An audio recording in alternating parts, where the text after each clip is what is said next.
Fé, todos nós temos crises de fé. E é impossível você querer retomar a fé do tempo que você era criança. A fé que era no tempo da infância valeu para aquela época, não é? Eu nunca lamento a fé que eu tinha no passado e que não tenho hoje mais. A fé da gente vai avançando, ela vai evoluindo. E muitas vezes, por não saber compreender a evolução da nossa fé, nós julgamos que nós não estamos acreditando mais. Primeira coisa, a gente precisa fazer uma distinção. Fé não é sentimento. Definitivamente, o nosso sentimento não pode determinar o que nós chamamos de fé. Por quê? Porque nem sempre a minha experiência de Deus vai me fazer sentir alguma coisa. Da mesma forma como eu posso pegar um texto, fazer a leitura daquele texto, e ele não tocar absolutamente nada na minha sensibilidade. O texto continua tendo o seu valor, não é verdade? Pode ser que naquele momento eu não estivesse tão sensível para perceber aquele texto, para perceber as belezas que estão presentes nele. A vida é assim. A nossa experiência de fé consiste, primeiro, a gente tem que compreender que é um dom que nós recebemos. Eu não tenho fé porque eu quero. É um dom que eu recebo de Deus. E por isso que é o primeiro dom que nós precisamos pedir todos os dias quando a gente levanta. Senhor, me dê a graça de continuar acreditando.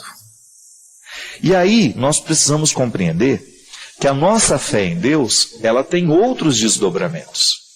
Por exemplo, quando eu acredito em Deus, eu sou convidado também a acreditar na humanidade. Você já parou para pensar que muitas vezes existem pessoas que acreditam em Deus e não acreditam na humanidade? E que existem pessoas que acreditam na humanidade, mas não acreditam em Deus? É natural que essa dicotomia aconteça. Sobretudo, por exemplo, depois do Iluminismo, que foi aquela época da história em que as ciências quiseram explicar todos os ocultismos que estavam presentes na Idade Média, os exageros da religião, né, ou até mesmo aquele excesso de superstições que fazia parte do contexto da Idade Média, foi altamente criticado pelo tempo das luzes, né, do iluminismo, que veio como uma revolução cultural que tentou desfazer e menosprezar todo o processo de fé humana. Só que aí hoje nós estamos num momento em que a crítica do iluminismo já nos serviu para a gente corrigir os nossos exageros daquele tempo, para a gente encontrar um equilíbrio hoje na nossa forma de acreditar em Deus, equilibrando essa fé em Deus com a fé na humanidade. Eu me recordo que o grande salto de fé que eu dei na vida foi no momento em que eu compreendi que a minha fé em Deus estava diretamente ligada na minha fé ao ser humano. E que eu não podia acreditar em Deus descrendo do ser humano. E que o mesmo processo também seria inválido.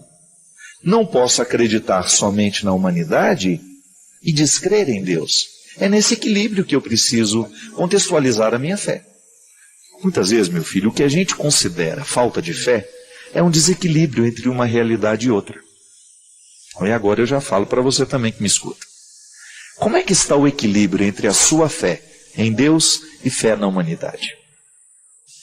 Porque o bem-estar espiritual que nós precisamos viver, o que eu chamo de bem-estar? Uma fé equilibrada que faça bem ao coração humano, ela precisa mover a fé que eu tenho em Deus para a realidade histórica onde eu estou situado.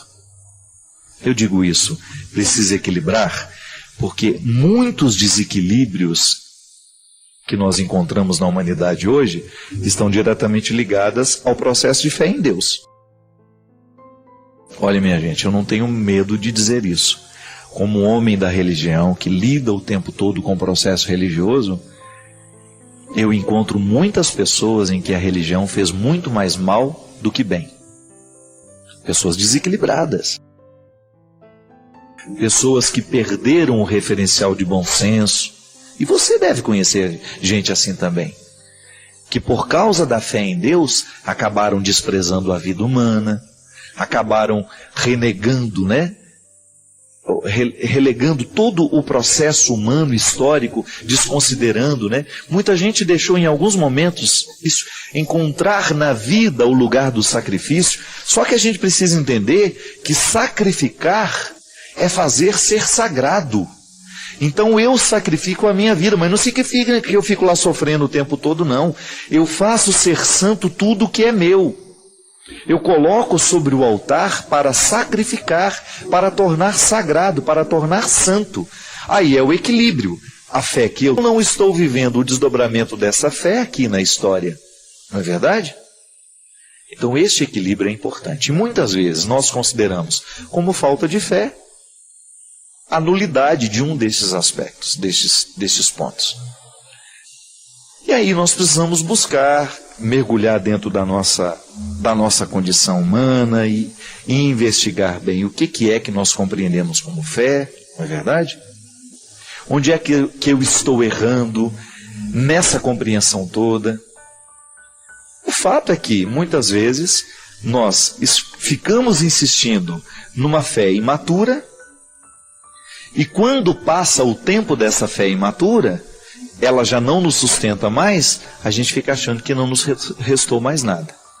Mas é por isso que a Sagrada Escritura fala de maneira tão clara e de maneira tão direta. Em um tempo da vida, a gente precisa de alimentos líquidos, por causa da dificuldade de engolir, não é verdade? Mas vai chegar o momento em que nós estaremos preparados para os alimentos sólidos. E eu acredito nisso, traduzindo isso para o contexto da nossa experiência de fé.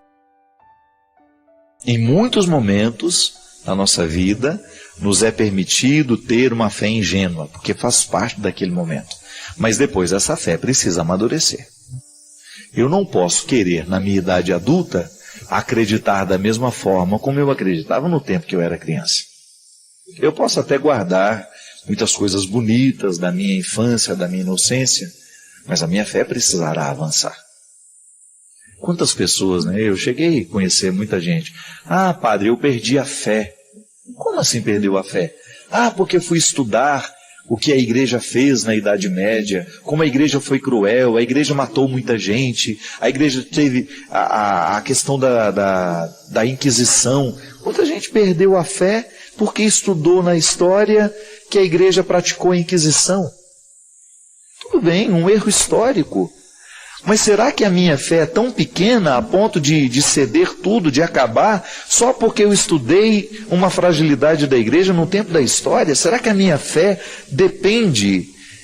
Será que ela não sabe compreender o processo que avança? Que a igreja já pediu perdão por aqueles erros cometidos? Que a igreja não é só divina, ela é também humana? Mas que quando eu olho para essas fragilidades humanas, eu não posso esquecer a força do Espírito que está tentando conduzir isso. O Espírito Santo deve ter sofrido muito no momento da Inquisição também, porque ele também certamente não queria aquilo. Mas a compreensão das pessoas que guiavam a igreja naquele momento não era capaz de compreender o que o Espírito estava indicando. Gente, isso acontece com a gente. Quantas vezes nós cometemos um erro porque nos faltou clareza na compreensão do todo, não é verdade? Mas a minha fé, ela não pode ir embora porque eu descubro uma fragilidade daqueles que me ajudam a crer. É igual aquela velha história. Ah, eu não acredito mais na igreja porque o fulano de tal, o padre tal, fez isso, isso, isso e isso. E eu não concordo com isso. Se a sua fé depende de um padre, então você está com um problema muito sério. Um padre é uma seta, é um indicativo. Mas ele não é Deus. Eu gosto de dizer muito isso. Olha, se você se decepcionou comigo como homem, como padre, eu lamento. Gostaria muito de ter acertado com você. Mas eu sou frágil. Nem sempre eu consigo acertar. E eu erro muito. Agora, se você se decepciona comigo, tudo bem. Agora, não se decepcione com aquele que eu anuncio. Não confunda as coisas.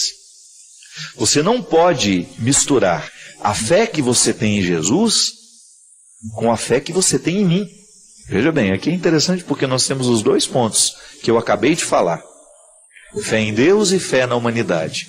Graças a Deus eu assumo com muita alegria a responsabilidade que eu tenho, a autoridade que eu tenho. Isso é responsabilidade para mim, saber que no seu processo de fé em Deus eu participo.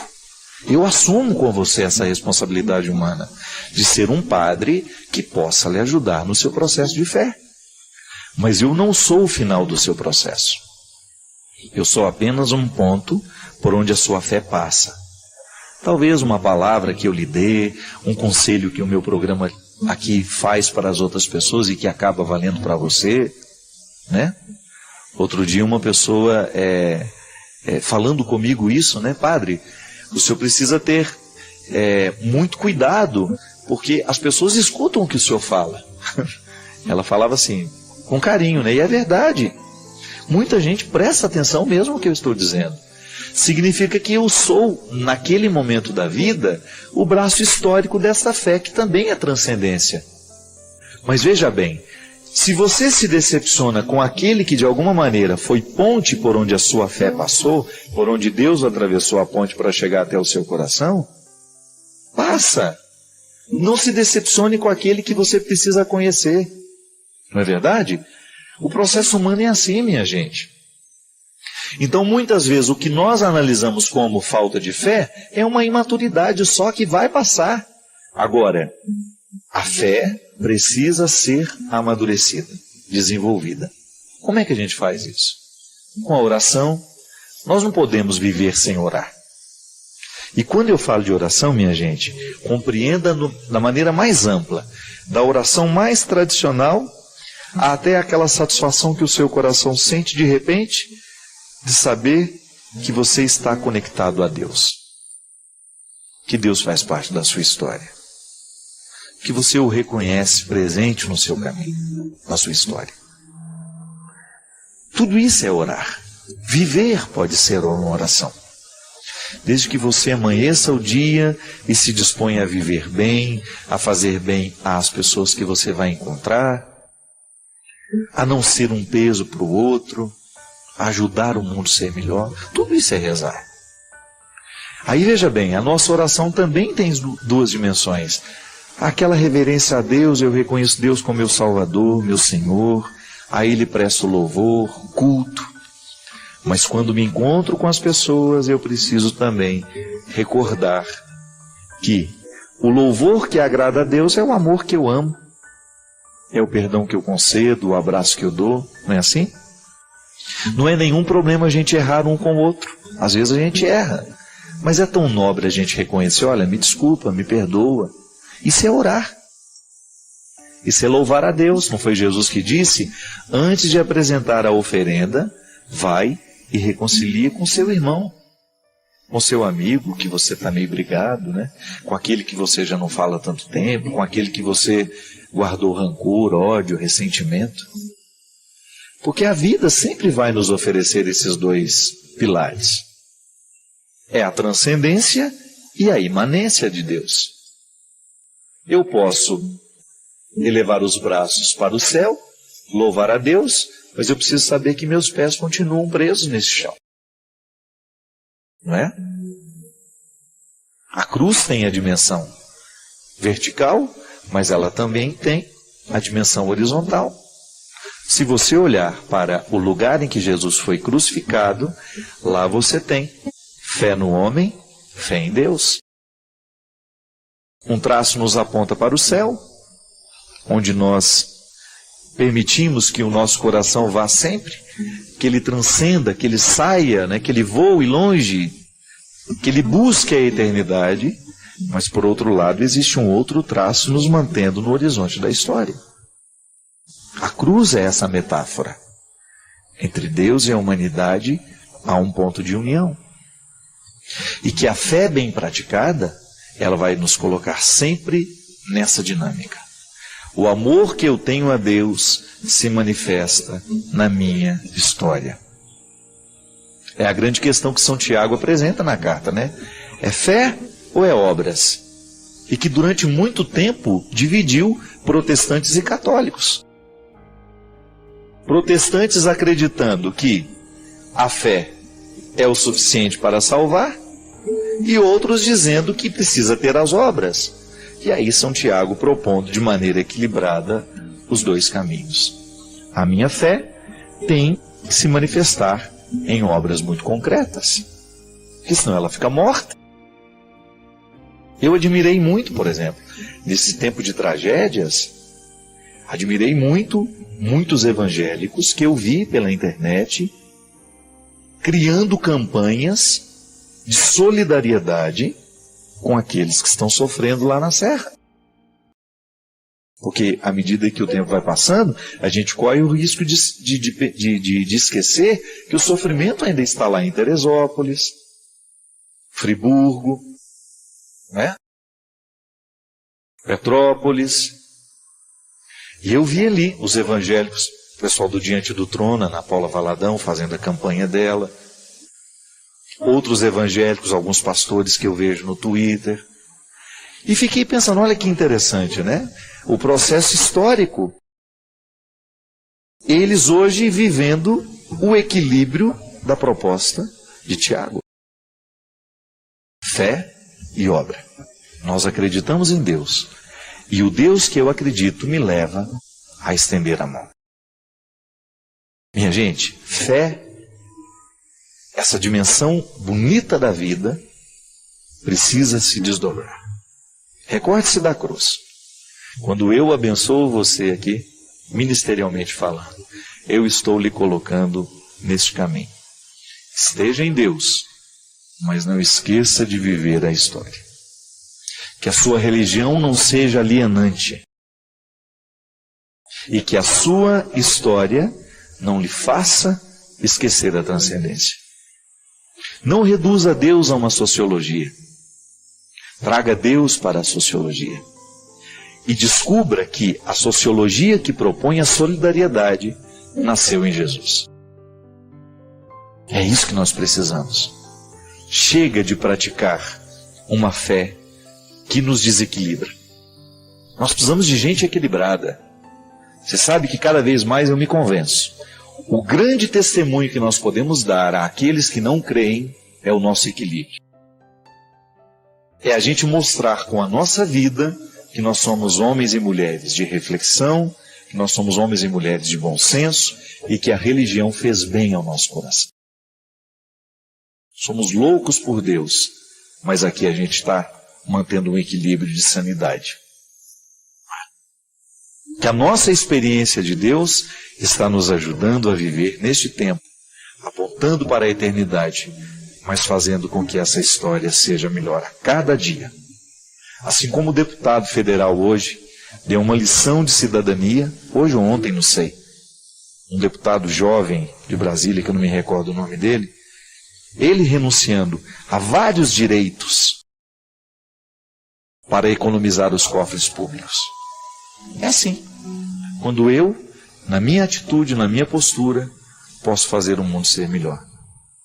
O Deus que move o meu coração, o Deus que gera a minha fé, que Ele me entrega o tempo todo como um dom, Ele me leva a ter atitudes, gestos que possam mostrar ao outro que eu acredito.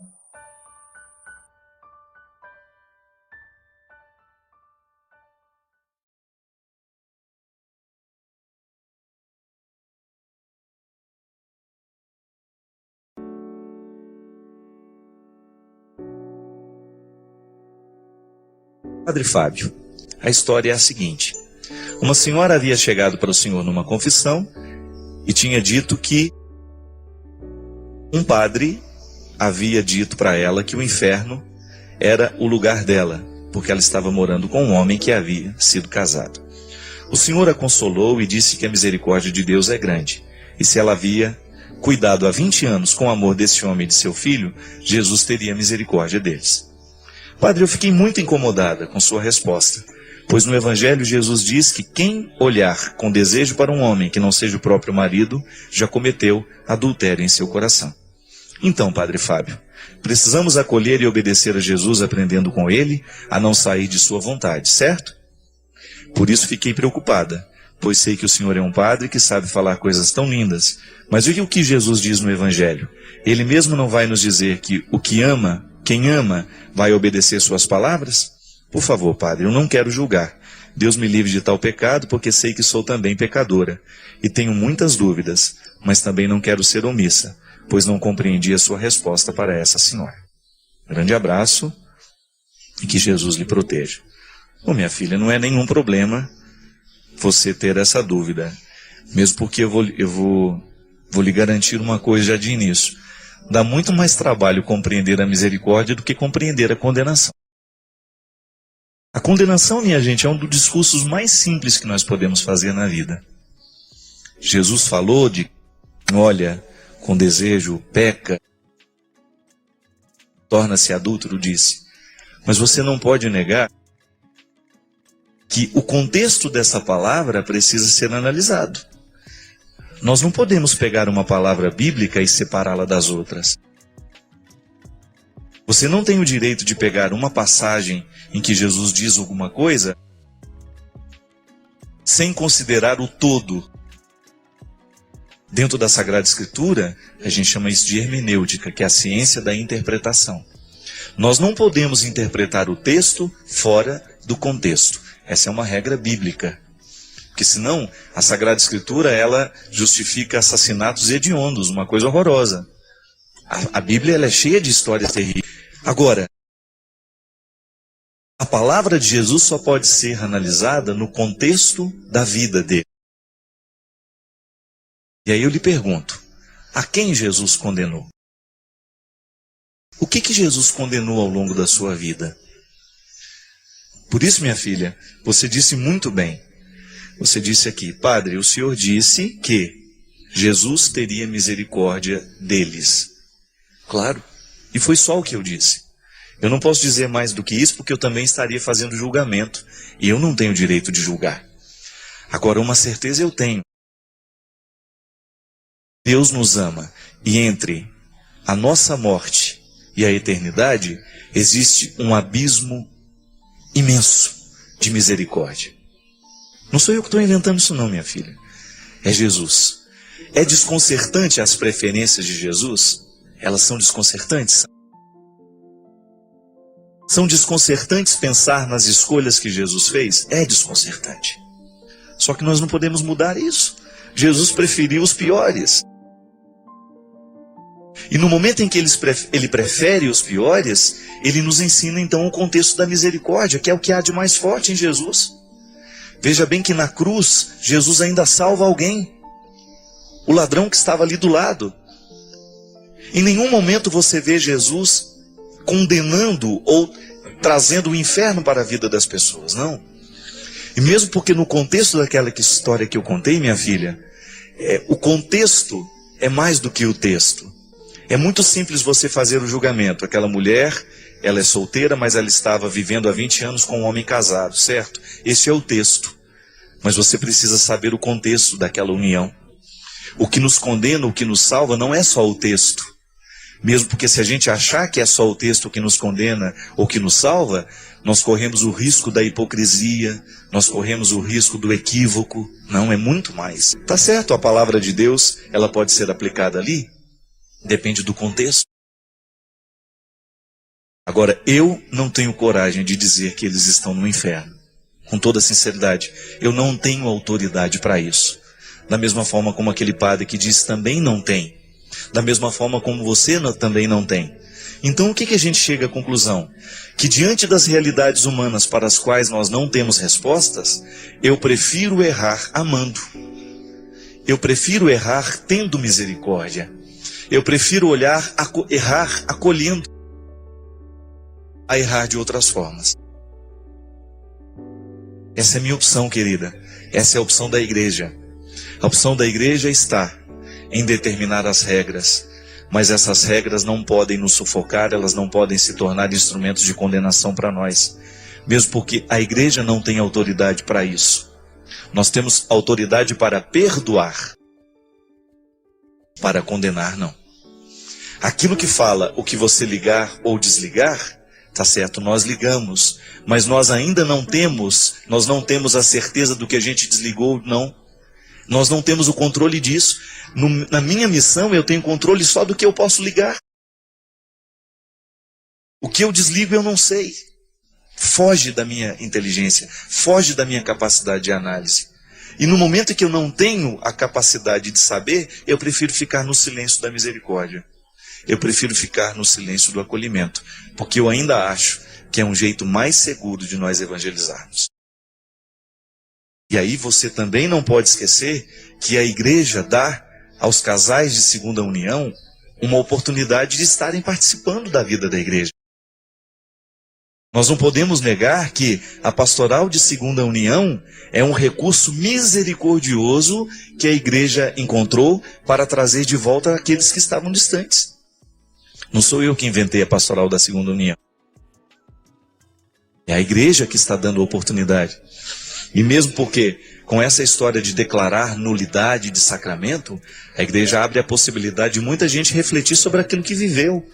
Muita gente acha que está casado, mas não está. Viveu uma farsa. E se você for analisar boa parte desses casamentos que terminam logo nos primeiros meses, eles não aconteceram. Isso é apresentar a salvação. Imagina que beleza a possibilidade de você retirar uma pessoa dessa vida ilegal e conceder-lhe uma vida de sacramentos, por exemplo. Mas a gente só pode saber se a gente se aproxima. A gente só pode conhecer esse lado da misericórdia se a gente se aproxima dessas pessoas. Então não fica conflituada, não. Dá muito mais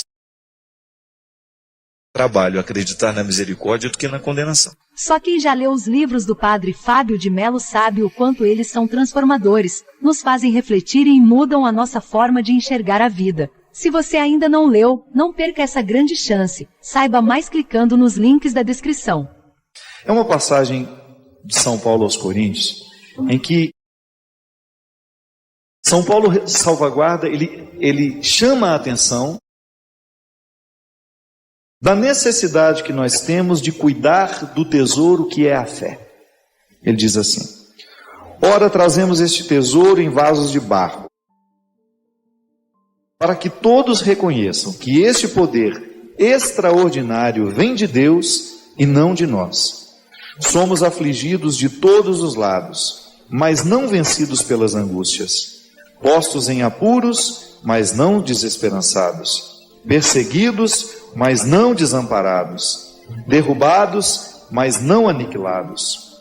Por toda parte sempre levamos em nosso corpo o morrer de Jesus, para que também a vida de Jesus se manifeste em nossa existência mortal. Com efeito, nós que vivemos, somos sem cessar entregues à morte por causa de Jesus, a fim de que a vida de Jesus se manifeste em nossa carne mortal. Assim, a morte atua em nós, enquanto a vida atua em vós. Bonito demais esse texto. O tesouro que nós trazemos é em vaso de barro. Quando nós falamos aqui no início que a nossa fé, nem sempre nós temos uma fé madura para compreender essa parceria entre Deus e a humanidade. Ou até mesmo para perceber que nesta parceria a primazia é sempre da graça divina. Santo Agostinho dizia que nós não somos capazes de realizar o bem sem que antes o bem nos tivesse sido dado, entregue. Então veja bem, o que eu faço porque Deus já fez em mim. Deus só pede aquilo que já nos deu. Olha como isso é interessante. Se Ele me pede que ame, é porque Ele já me deu amor anteriormente. Se Ele me pede que seja bom, é porque Ele já me deu a bondade anteriormente. É a corroboração dessa palavra. Eu não posso ser por mim mesmo. É sempre Deus que me abastece, é sempre Deus que me auxilia. E é por isso que eu preciso identificar, no dia a dia da minha vida, como é que eu posso viver essa parceria sem que eu tenha a pretensão de ser dele um assessor, sabe? De ficar dizendo a ele, porque o assessor é assim. Eu sei porque eu tenho assessor, no meu dia a dia eu sei como eles funcionam. Às vezes eu estou lá, pronto para receber fulano de tal, o assessor vem, o nome dele, tá, e eu já fiz que já sei. Não é verdade? Aí eu já vou, oi, senhor Christian, que bom recebê-lo. Mas não sou eu que sabia o nome do Christian, é o assessor que falou entre dentes ali para mim, para que eu tenha condições de cumprimentar o Christian quando ele chegar, já com as informações. Então são aquelas informações rápidas. Estou dentro da van e a menina já está falando, padre, o evento é tal, fulano de tal que vai nos receber, é o bispo tal, não sei o que, papapá, vai estar lá presente o padre, isso e aquilo, para que eu saiba quem são as pessoas. Às vezes nós queremos fazer a mesmíssima coisa com Deus. A gente acha que a gente é assessor dele, que nós vamos dizer a ele todas as novidades do mundo. É igual aquela reza que às vezes a gente vê por aí, né? Ô Senhor, olha para ele como ele está triste. Cura ele, Jesus. Não sei mais o tempo. Como se ele não tivesse condições de saber o que precisa ser feito. Como se o sábio da história fosse eu. Tá vendo, Senhor? Ela está muito chateada com a vida. Não, Jesus, realiza isso na vida dela. Gente, a nossa oração, ela não pode ter essa carga de arrogância, sabe por quê? Porque isso não nos amadurece. Senhor, nós apresentamos a pessoa, nós apresentamos a realidade dela, nós acreditamos no seu amor, nós acreditamos na sua bondade. Pronto.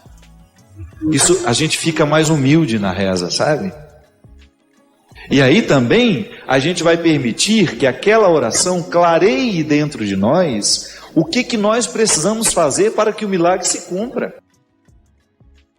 Porque é muito cômodo, né? Você acreditar num Deus Nestor, que está ali sempre ao seu dispor, pronto para fazer tudo aquilo que você pede, do jeito que você pede e na hora que você pede. E ai dele se não fizer do jeito que você pede, da hora que você pede. Não pode ser assim não.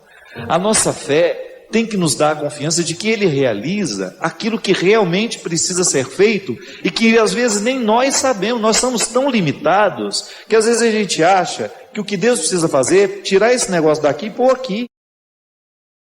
E a gente fica com essa convicção, quando na verdade nós podemos estar muito equivocados. Não, Deus não tem que tirar esse negócio daqui, Ele tem só que arrastar para cá. E às vezes nós levamos um tempo para descobrir que aquilo que nós estávamos pedindo não era honesto. E depois Deus fez tudo do jeito como a gente não queria, e a gente percebe que realmente foi a melhor maneira de resolver aquela situação. É por isso que a fé deveria nos dar sempre a maturidade do silêncio, da entrega. Outro dia eu estava conversando isso com uma amiga minha, que estava muito aflita, numa situação que ela estava vivendo, e eu percebi essa aflição, pelo excesso de pedidos, pelo excesso de clamores. É claro que eu respeitei. Eu não estou nela, eu não estou sentindo a dor que ela sente, eu não estou vivendo o desespero que ela vive. Mas se a minha opinião é pedida, eu não perco a oportunidade. Você não acha que você deveria se recolher mais, pedir menos? Você já pediu? Você conhece tão de perto a misericórdia de Deus, por que desconfiar dela agora? Porque se eu peço demais a mesma coisa, é como se eu estivesse demonstrando para mim, não é para Ele não, gente. A oração, nós precisamos dimensionar, é o que ela faz em nós. Se eu peço demais a mesma coisa, eu posso gerar dentro de mim uma descrença silenciosa. Ou então uma crença de que Deus só atende quando a gente insiste. A insistência não é para modificar o que Ele pensa. A insistência deve ser, se ela existir, e aí a gente tem que mudar as palavras, tem que deixar de pedir para Ele, tem que pedir para nós, é para que a nossa natureza esteja iluminada pelos nossos, para que a gente tenha condições de identificar o que em nós precisa ser transformado. Porque se eu insisto demais em pedir a Deus que faça isso, que faça aquilo, todo dia eu peço a mesma coisa, eu estou considerando que Ele não é capaz de guardar no coração dele o que eu já entreguei. Eu desejo que você, nas suas lutas, você tenha sempre o direito e a possibilidade de retirar os seus excessos, para você ter diante dos seus olhos a sua verdade fundamental. sem exageros, só você. E a partir disso, você reencontrar o caminho da vida. Obrigado pelo seu carinho, pela sua atenção, e que Deus abençoe muito você. Que Deus derrame sobre o seu coração, sobre a sua casa, sobre a sua vida, a disposição que caracterizou o coração de Nossa Senhora, para que, exemplo dela, a gente também possa ser um cristão de verdade, levando sempre Jesus no colo para apresentá-lo àqueles que ainda não o conhecem.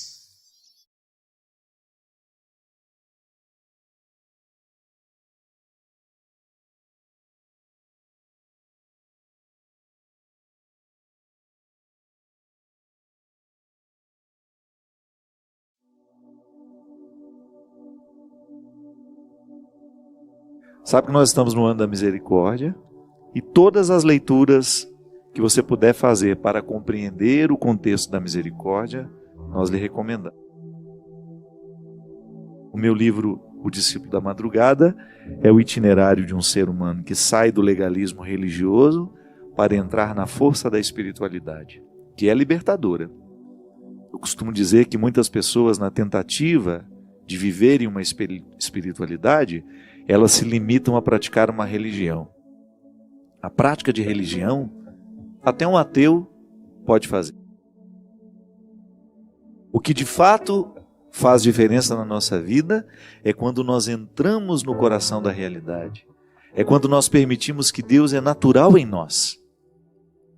Ele é tão natural como a nossa respiração. Aí sim ele nos inspira caráter, verdade, bondade, beleza. Esse livro ele foi baseado a partir de uma das frases das bem-aventuranças. Bem-aventurados os puros de coração, porque só eles verão a Deus. Muitas vezes, quando a gente não tem o coração puro, a gente faz uma experiência muito primária de Deus.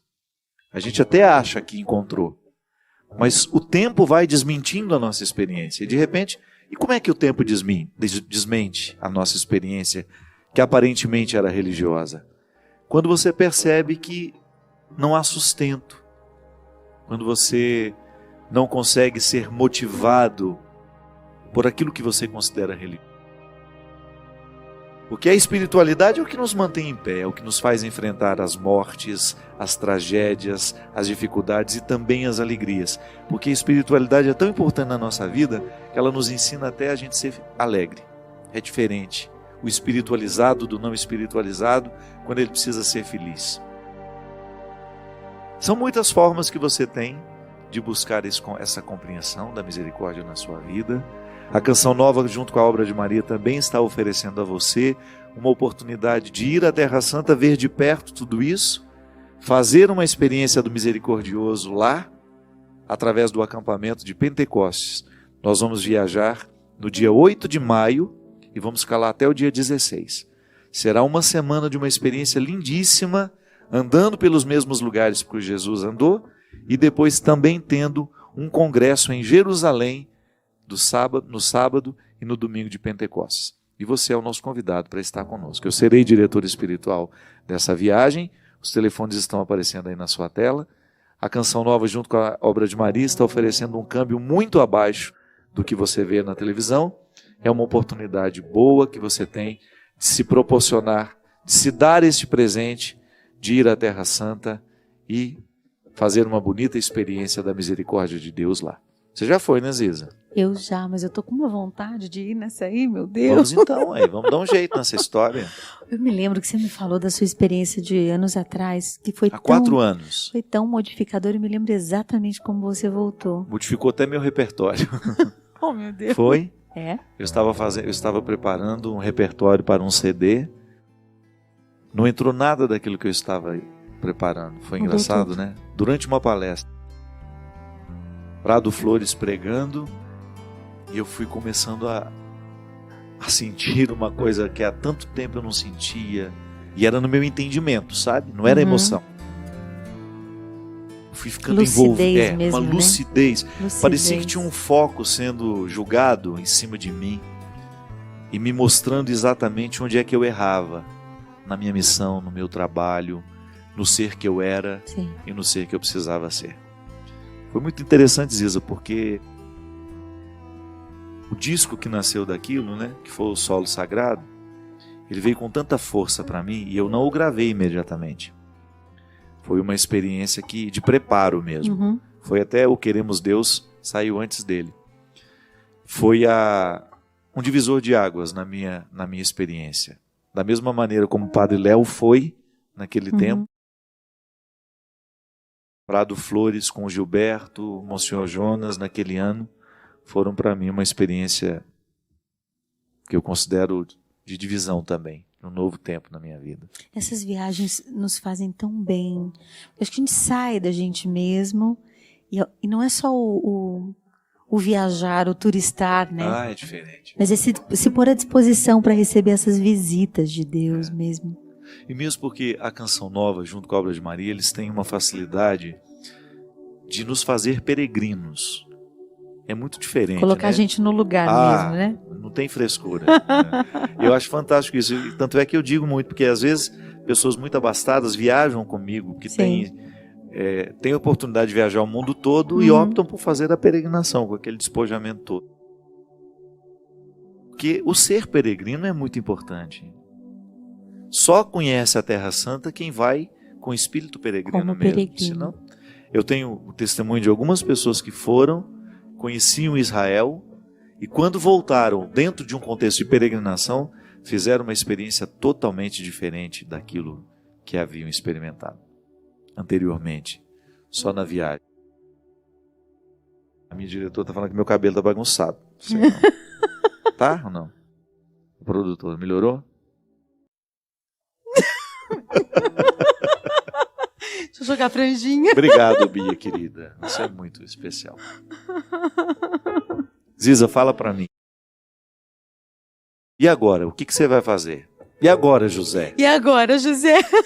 Eu estou muito feliz que é a primeira vez que eu estou aqui na TV Canção Nova, aqui na Terra Sagrada da minha gravadora. A mãe desse garoto, né? Que é a mãe, né, desse menino. Não, a mãe é você, a Canção Nova é a avó. É verdade. A mãe é você.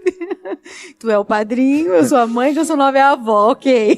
Padrinho. É a primeira vez, para mim eu tô considerando mesmo como lançamento oficial hoje, colocando para todo mundo em casa, para o Brasil todo, para onde a gente está E conseguindo o livro chegar. vai ser lançado quando? Ai, meu Deus do céu, gente, ele fica me provocando. Você acha que a Ziza tem que começar a escrever também? Ah Uma lá. vergonha isso. Sim, escreverei. Desse ano não passa, gente. É promessa para mim mesma. Então Vai fazer bem para você e para nós. Vai né? sim. Eu já comecei a rascunhar, o Fábio pega muito no meu pé, o Padre pega muito no meu pé, mas vai sair. Então, agora é trabalhar, cantar, já tô por aí Vamos ter cantando. oficina vivas em que lugares para as São pessoas que querem Paulo. participar? Ó, para conhecer tudo da Oficina Viva e também de onde a gente vai estar andando com o Projeto Segredos, com a Tour Segredos, é entrar no site da Oficina Viva ou no meu. Mas a oficina, os cursos que a gente estava falando agora há pouco, eles vão acontecer em São Paulo, que a nossa sede em São Paulo é no Mosteiro de São Bento, aonde acontece a Oficina Viva, o curso ali, o SEB. Que beleza, hein? Dentro do mosteiro? Um privilégio. Que Falo que eu privilégio, sou meu Deus. apadrinhada pelos beneditinos de forma O maravilhosa. que a gente faz para ser querido por eles? Ai, meu Deus. Mandar um cartãozinho. Quem é o Faz uma abade lá? visita. Dom João, quero aproveitar e mandar um Ô, beijo. Dom João, Dom gosta João. de mim também, para o senhor me Beijo, receber Dom de vez João, em quando. querido.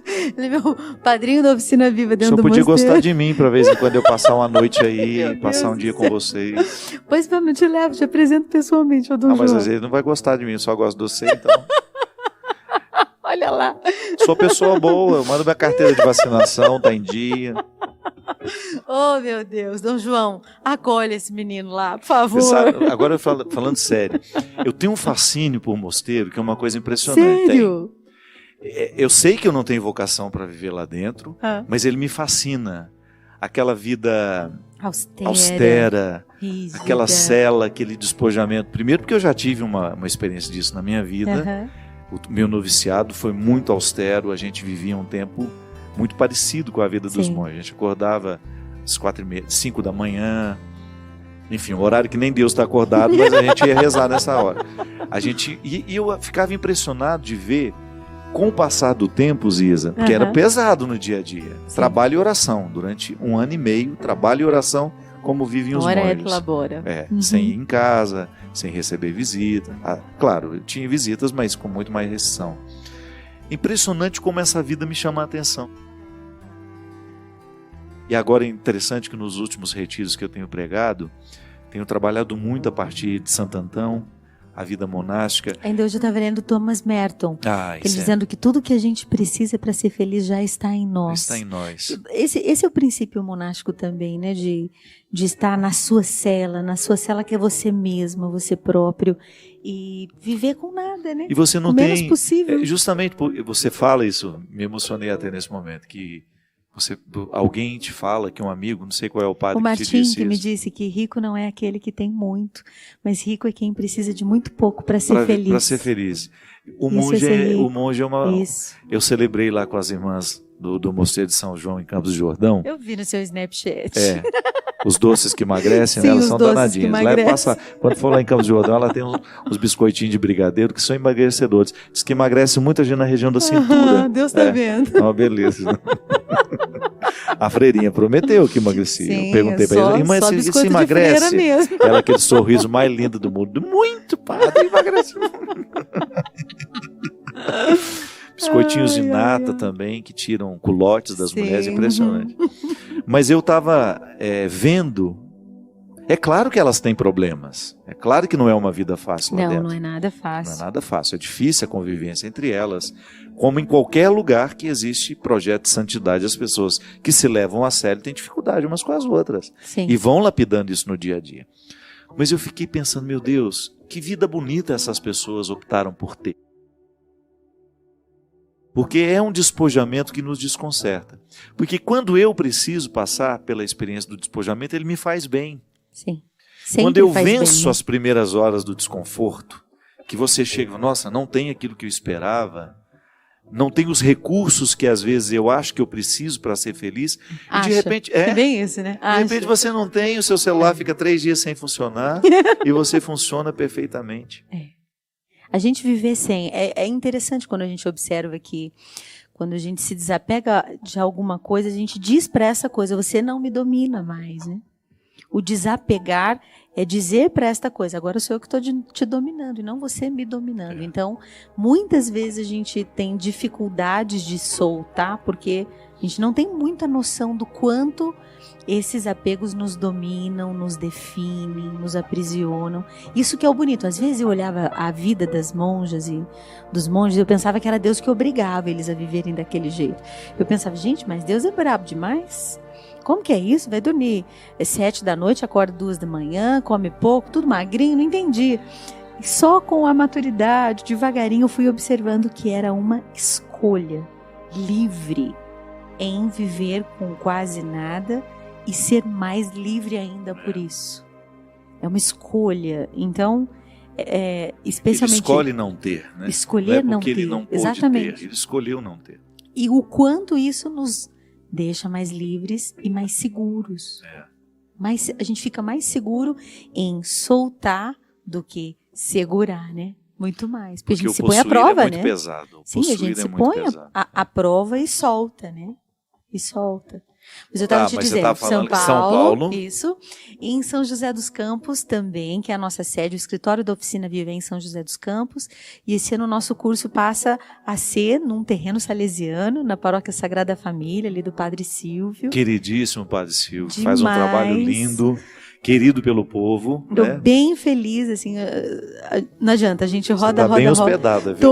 Tô com beneditinos, os salesianos, e no Rio de Janeiro também tem Oficina Viva, e ali a nossa sede, nosso lugarzinho onde a gente vai estar esse ano, é ali na Paróquia Cristo Redentor. E onde fica? Em Ipanema, pertinho do Arpoador. Nossa, gente, mas ela está muito mal localizada no Rio de Janeiro. Nosso Senhor tem dado, assim, mimos. Eu falo que ele muito agora, dá e muito cobra também, mas viu? Mas sabe o que é interessante? Quando você tem uma situação assim, uma boa localização, facilita a vida de todo mundo, né? De quem quer participar. Sim. Porque se você tem um lugar mais central, você proporciona Sim. a facilidade do deslocamento. Então, esse ano a gente está em São Paulo, Rio de Janeiro e São José dos Campos. Nós já estivemos em Belo Horizonte, em Brasília, em Porto Alegre. Isso nesse curso continuado. Eu ia todos os meses para essas cidades. Você faz um roteiro de itinerante, então. Sua disciplina muitas tem sido pessoas essa. me pediram para voltar para Brasília, para BH, para Porto Alegre, mas esse ano, como eu também tenho que priorizar o lançamento do DVD e com o trabalho da Tour Segredos para o Brasil todo e fora do Brasil também, como eu já comecei agora na Itália, então a gente ficou com 3 cidades só, mas graças a Deus a oficina está tendo mais professores também, vamos crescendo devagarinho nesse trabalho. Então, o que eu vou fazer agora? O que é agora? Cantar muito, dar muita aula e escrever o livro, né, padre? Escrever um livro. Porque tem muita bem-aventurança aí que merece ser partilhada. Sim, se Deus quiser. Ziza, eu acho que o testemunho é o que há de mais arrebatador na vida de um evangelizador. Quando você tem a oportunidade de contar a outro o que Deus fez em você. Uma coisa é você fazer discurso para o outro, tentar convencê-lo pela força do argumento.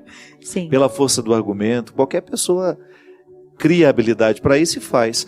Agora, uma vida que merece ser contada, não pode ficar. É o que Jesus dizia, né? Porque às vezes a gente tem a tentação de pensar que essa vela que ele fala que não pode ficar debaixo da mesa é uma coisa bonita. Não é não. Muitas vezes o que ele quer que a gente tenha coragem de mostrar é aquilo que foi um dia muito penoso para nós e que por acaso hoje está interessante de ser visto. E que precisa, né? Para que todo mundo tenha esperança. É isso que ilumina. Para que o outro se sinta, meu Deus, ela também passou por isso. Eu acho que isso é o que mais tem me impelido a ouvir esse pedido. Quanto mais verdadeiro a gente se torna, mais as pessoas estão interessadas em prestar atenção no que a gente diz. E nada pode ser mais verdadeiro que a dor, que o sofrimento, que o abandono, que a luta. Então você ter a oportunidade de escrever o que foi que Deus fez em você, eu acho que é de muita valia. Prometo, gente, promessa aqui na TV para o país inteiro, ok? Vamos trabalhar isso. Escreverei, pode deixar. Mas e que segredos são esses? Me fala. Esses segredos. Por que você quis dizer, colocar esse título? Eu tinha tanta coisa para contar, eu tenho tanta coisa para contar, para escrever, mas não cabe num DVD. Então eu entendi que, como você teve a visita de Deus no dia de Pentecostes lá na Terra Santa e teve uma lucidez através de uma palavra, eu acredito muito que as pessoas que assistirem, elas vão entender os próprios segredos delas mesmas, porque eu não vou conseguir contar todos. Quantas pessoas às vezes me perguntam assim, como foi levantar, Ziza? Como foi começar a vida de novo? Como foi começar do zero de novo? Como foi reconstruir tua história de mulher, tua história artística, tua história de família? Eu não consigo contar isso tudo. Então eu acredito na força poética do DVD. Que a poesia é um cobertor grande e que consegue acolher e aquecer muita gente e muitos espaços da gente mesmo. Então, eu acho que a poesia do DVD vai contar os segredos, mas enquanto quem estiver assistindo não estiver conectado consigo mesmo, que esse é o convite, não vai perceber. Mas como você dizia ontem para mim, né? Emocionado ao ouvir, porque você se conectou também, você estava atento ali àquele momento de lucidez, que é uma graça de Deus, que eu acho que é isso que eu peço a Deus, assim, que as pessoas se contem os próprios segredos e entendam, se deem tempo, se deem respiração quando escutam e quando assistem, né? Para mim, o título é perfeito, porque apesar de ter visto toda a nudez da sua alma ali, continuou tudo em segredo.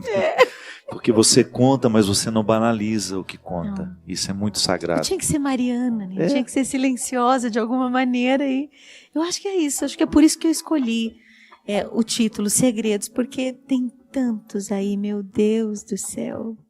Mas tem coisas que não se dizem. Não. A gente faz a experiência de contemplar. Né? Porque quando eu tenho uma realidade na minha vida, você experimenta isso também. Quando você tem um fato que é difícil demais de ser visto pelos olhos, então não é para ser dito, né?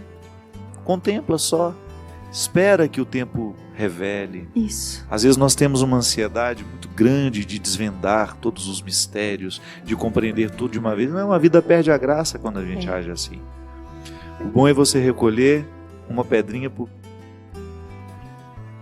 Devagar. e vai andando aos poucos. Senta, contempla a paisagem, não tenha pressa em chegar. Os apressados não percebem a beleza do percurso. Não. E está aqui Não dá pra ver um correndo, percurso né, padre? bonito, não. Não Tem dá, que ver né? com calma. Tem que ver com muita calma. É uma proposta de beleza. E beleza a gente digere muito devagarinho. Não é a gente que toca a beleza, é ela que nos toca. Então é uma proposta bem feminina. Bem mariana. Eu lembrei do Van Gogh, com aquele amigo dele, Oh. naquela cena do filme, né, que o Van Gogh, todo feliz porque recebe um pintor que ele tem muita estima por ele, vai mostrando tudo que ele estava fazendo ultimamente, louco por uma opinião, e o cara só olhando tudo que ele estava mostrando. Aí ele perguntou, e aí, o que você achou? Aí o amigo falou assim, você pinta muito depressa. Aí ele ficou decepcionado, olhou. Aí ele falou, não, é você que olha depressa. Olha só. E aqui é uma obra que a gente precisa olhar muito devagar. Para olhar devagar. Olhar devagar. Para olhar devagar.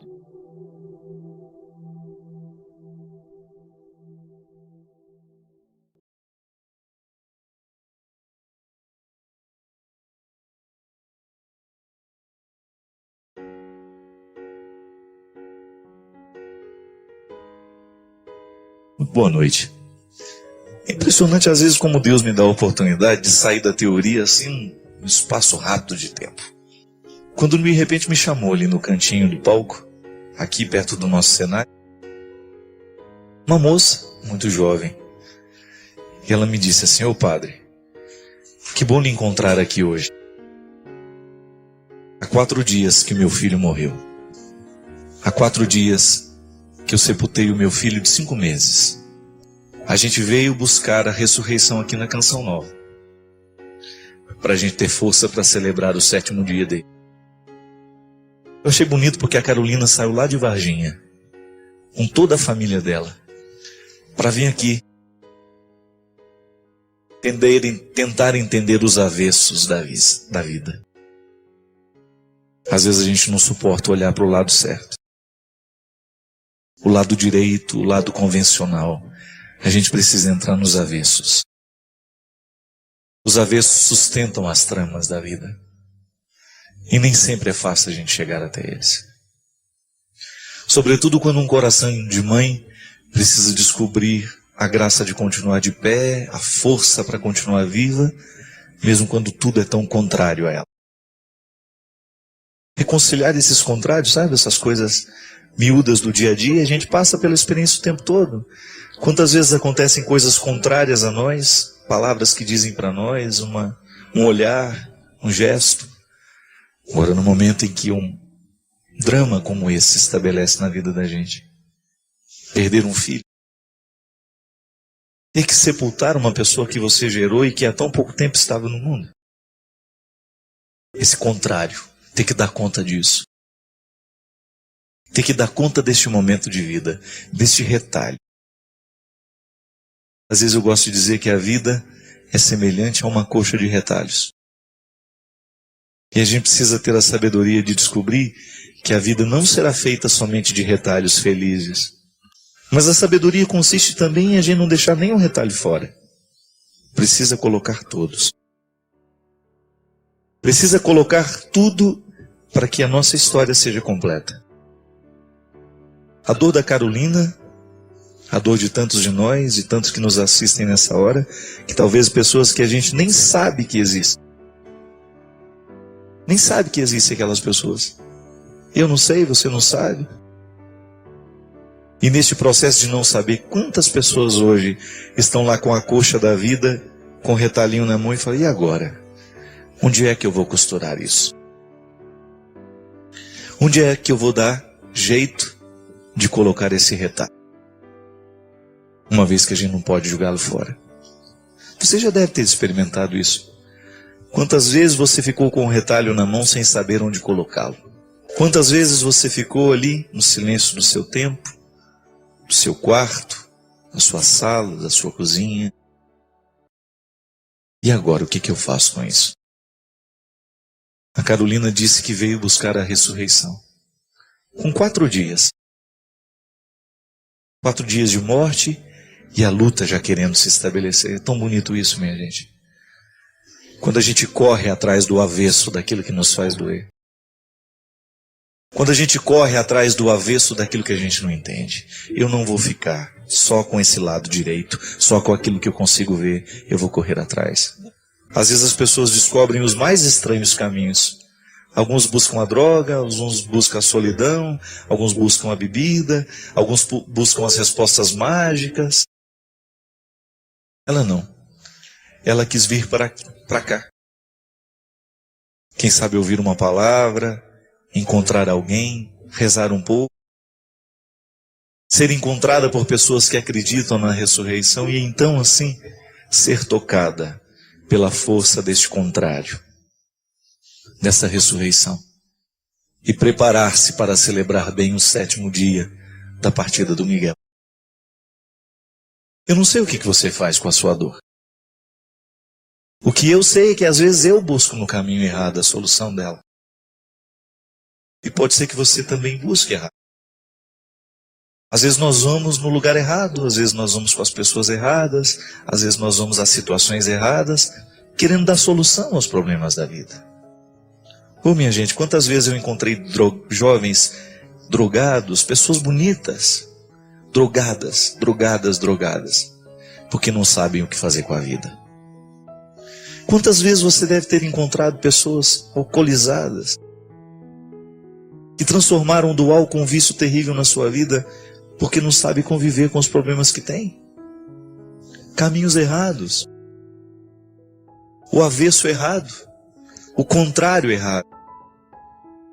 Quando na verdade, no momento em que a morte se estabelece, que a perda se estabelece, que o sofrimento se estabelece, nós precisamos buscar ser os mais verdadeiros possíveis. Nós não podemos entorpecer a nossa alma.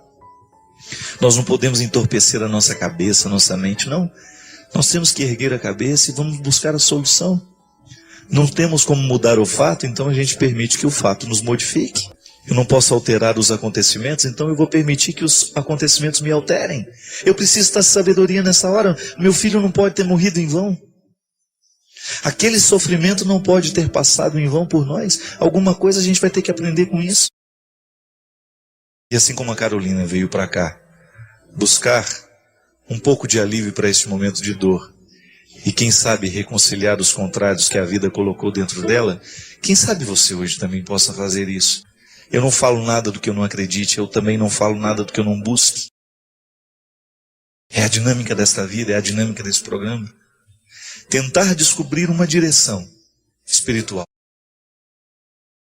Alguma coisa que nos sustente no momento em que tudo parece ser frágil dentro de nós. Não vá fazer o de errado que você estava planejando hoje, não. Muda a direção. Não vai encontrar na solução fácil, não. Busque ainda que seja o caminho mais difícil, mas busque alguma coisa que possa lhe fazer bem. Não vai entorpecer a sua cabeça com medicamentos, com drogas, não. Com álcool, não. Não vá se entorpecer de coisas ruins. Queira a palavra que faça bem. Queira a palavra de Jesus. Queira o olhar redentor deste Deus maravilhoso que nos ajuda a colocar as coisas no lugar. Dá trabalho, mas é muito bom. Saber que Deus está do nosso lado, nos ajudando a reconciliar os contrários. Para mim, para você, afinal de contas, as nossas necessidades são as mesmas. Às vezes chegamos a resultados diferentes porque fazemos caminhos diferentes. O fato é que todos nós, sem medo de errar, estamos todos querendo colocar um sorriso no rosto. É a nossa grande meta. É um desejo de colocar um sorriso no rosto que nos faz trabalhar para ter o que a gente sonha. Edificar aquilo que nós consideramos importante. E durante o processo, o sorriso está no rosto porque Embora seja difícil, e o processo é sempre doloroso de conquistas, ele é sempre doloroso. De vez em quando vem uma lágrima. Pois o que todos nós queremos é isso. A sensação boa de que o mundo é um lugar que nos acolhe, que nos recebe. Com toda sinceridade, mesmo quando você errou, você não queria. Mesmo quando você não fez o caminho certo, você o fez porque acreditava que aquele caminho era o certo. Às vezes, ao longo do caminho, que a gente descobre que está no trajeto errado. Mas, na verdade, todos nós queremos ter um sorriso no rosto. Acordar e dormir. Uma sensação boa de que está valendo a pena ser quem a gente é. As conquistas são muitas que colocam um sorriso no nosso rosto. As conquistas materiais, não é nenhum problema a gente trabalhar por elas, para alcançá-las. O que a gente não pode esquecer é que o sorriso no rosto da conquista material é fugaz, dura pouco.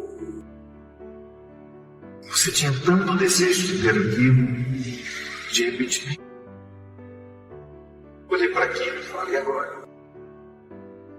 É diferente da conquista emocional. A conquista emocional é que de fato coloca um sorriso no nosso rosto que nos ajuda a enfrentar qualquer coisa. É quando você olha para o lado e você percebe que você construiu vínculos duradouros e verdadeiros. Que na sua breve passagem pelo mundo, que é breve, se comparado aos milhões e milhões de anos que existem, todos estes mundos conhecidos e desconhecidos, a nossa passagem, como diz o escritor sagrado, é um grão de areia. Breves, 60, 70, 80, para quem tem mais de sorte, 90, 100. O fato é que no espaço muito curto de tempo todos nós estaremos esquecidos. Se não tivermos algo que nos mantém um pouco mais neste mundo, é o amor do que nos ama. Quando você fechar os olhos e se despedir da experiência de ser quem você é, você terá a oportunidade de continuar naquele que ficou, até que ele morra.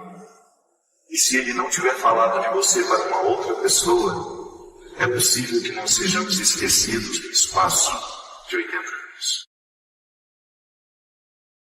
Alguma coisa disso tem que valer a pena. Trabalhar e viver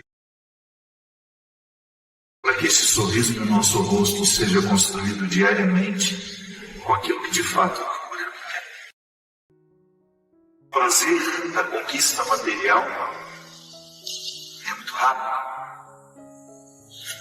é fugaz, dura isso. É Ele que nos dá a autoridade de segurar a mão. É Ele que nos dá a autoridade de olhar nos olhos e dizer o que o outro precisa ouvir. É uma data que nos faz pensar tanto no significado do amor na nossa vida. Porque se nós quisermos entender o amor de Deus por nós, é só a gente olhar para a nossa mãe. O que ela fez por nós, o que ela escolheu fazer por nós, e o que ela escolheria fazer se ainda estivesse. Nada pode enriquecer mais do que amar e ser amado. Nada pode enriquecer mais do que amar e ser amado. Trabalhe pelas conquistas materiais, mas não se esqueça que o que vai colocar um sorriso no rosto, ao final de tudo, não é o quanto de dinheiro você construiu, não são as edificações materiais que você teve a oportunidade de edificar, que vai colocar um sorriso no seu rosto na despedida final. É quando você olhar para o lado e você reconhecer que está rodeado de pessoas que amam você. Desejo que você tenha quem amar, e quando estiver bem pensado, ainda existe amor pra recomeçar, pra recomeçar.